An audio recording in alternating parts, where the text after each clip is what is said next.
Hi, I'm Karen Glass and I'm a director at Marsden Group. Anna Wise, I'm the General Counsel at Reassure Group.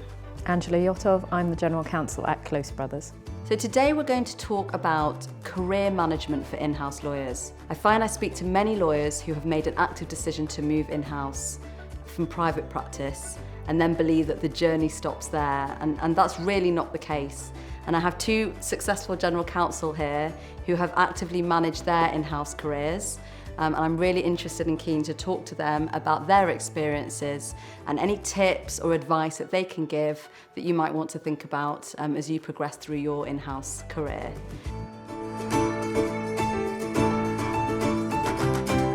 Anna, I'm just really interested to hear from you what you think about when we talk about career management for in-house lawyers. For me, career management for in-house lawyers is a very active thing. I think when you're in a law firm, the years pass by and you become more senior and your pay goes up and your banding goes up. Whereas when you're in-house, that's not necessarily the case. And you have to recognise the organisation that you're in. Mm-hmm. So when I first moved in-house, I was in Barclays, which was an enormous legal function of several hundred lawyers worldwide. It was like a law firm. Right. And the progression was quite distinct as to the journey you would take within that organisation.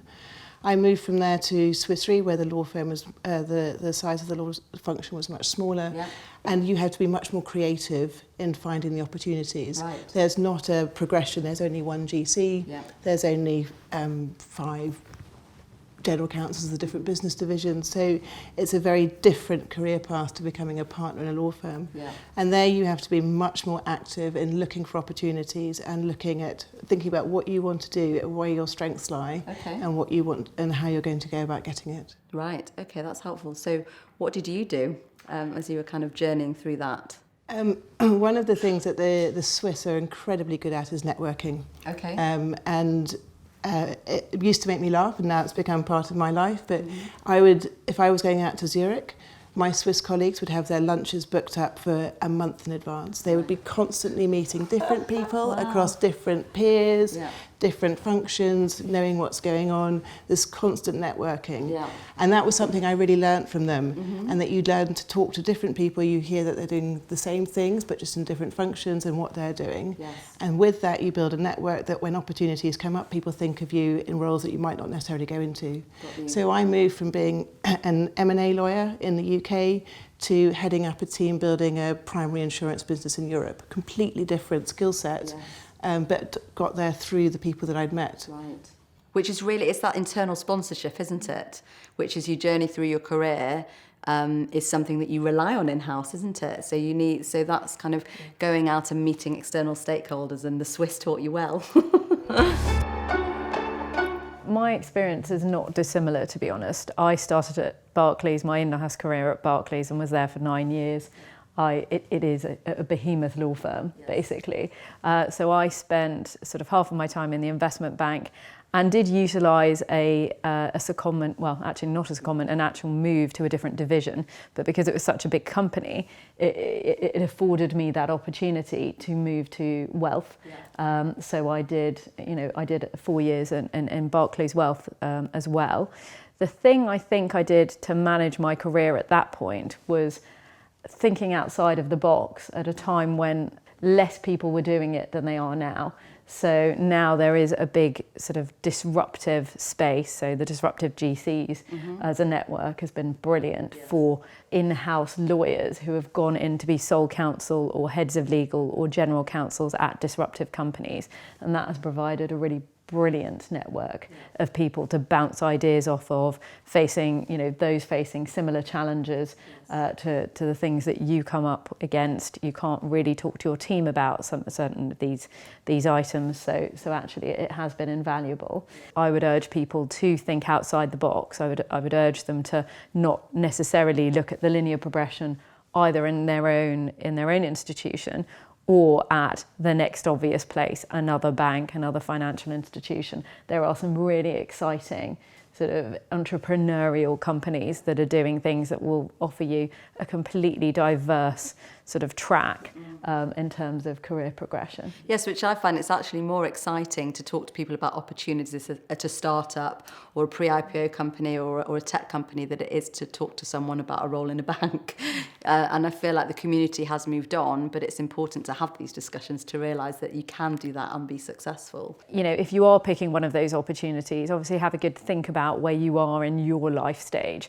So, you know, if you don't have a family and you don't mind sort of taking a huge pay cut and having a bit more in the way of risk. So you could go to a startup, an actual startup, but there is a risk that, you know, at some point soon it might not be there. Yes. If you go to a firm that is further down the line in the corporate space, then you have a bit more security, but you might not get as much of the upside in terms of your shares, etc.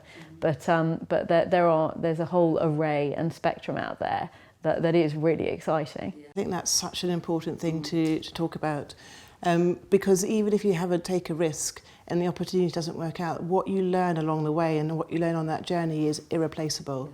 So your experience? My yes. experience is that I had a very safe job at Swiss Re, where I was the General Counsel of one of the business units. That was a growing business unit that was going to be incredibly exciting. And they've decided that they wanted to sell off their UK business and IPO it. And I applied for the job as the General Counsel of the business to be IPO'd. Well, there's a huge risk with that. If the business doesn't IPO, if the markets fail, they won't need a General Counsel if they get bought out by a trade buyer. Yes. But what I've learned in the last 7 months and the journey that I've been on, I feel that I could almost take on roles that would never have been in my contemplation before because of this experience of the last 7 months. So there is a risk involved in it, but the reward that you get back from it and what you then do with that experience is irreplaceable. Yeah. And it's so important that people hear this from you because lawyers are so risk averse. So you guys, you know, have spent your time at Barclays, you know, and you have kind of journeyed on in your career, but it's just really good for people to hear that as you continue, the risk is sometimes worth taking, and it's that building those skills, isn't it? I wanted to explore the mentoring side as well, because that's something that you're quite involved in. Angela, do you want to just tell us a little bit about the importance of that? And I suppose, Anna, whether you've had an experience in that too. Well, so I'd mentioned sort of the disruptive GC network. So that is essentially, as it says on the tin, a group of now, I think, about 50 GCs of disruptive companies, and that provided a real great network for people to bounce issues off of each other and have sort of a bit of solidarity in quite a potentially lonely place as a GC. But what I realised was my team didn't have anything equivalent. You know, some people were in touch with people from law school or their law firms, but they didn't really have a network of in-house lawyers who were at a similar stage, who they could talk to about the trials and tribulations and the challenges they were facing. And I didn't have much budget in terms of development for my team. And so, you know, long story short, I ended up co-founding a General Counsel mentoring initiative that's not for profit, that's invitation only, but for GCs to mentor the General Counsels of the future.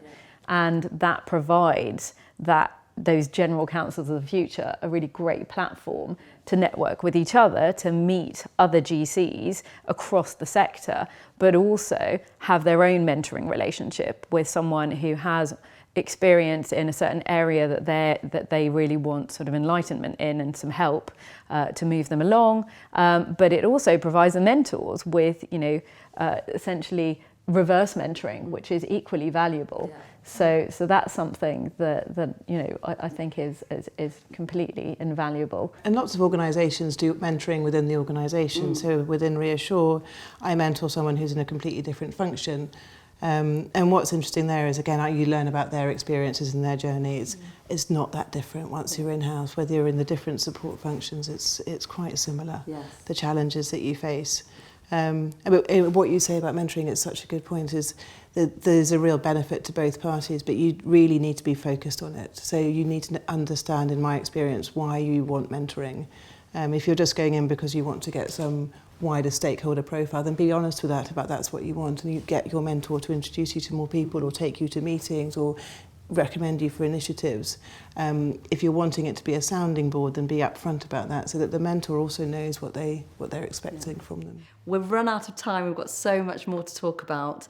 But before we go, if either of you have a top tip that you'd like to kind of impart about your kind of career journey or career management, if any of you have anything to add? I would just say take control, so empower yourself to take control, and there aren't any boundaries when you're in-house. You're not stuck by the constraints of the law firm hierarchy, and make the most of that and empower yourself.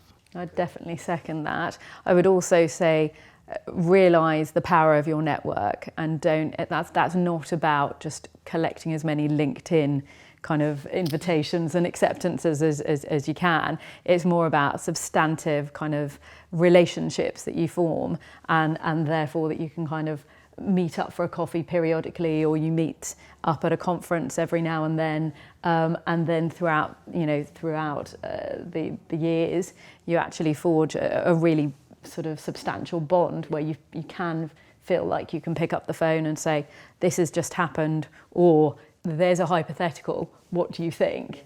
I really think that had I known that earlier on, I would have been, that would have saved me some angst. Honestly, that has just been so amazing. Thank you so much. So many top tips and kind of practical things as well that people can take away from that. So I really appreciate you taking your time to come and talk to us.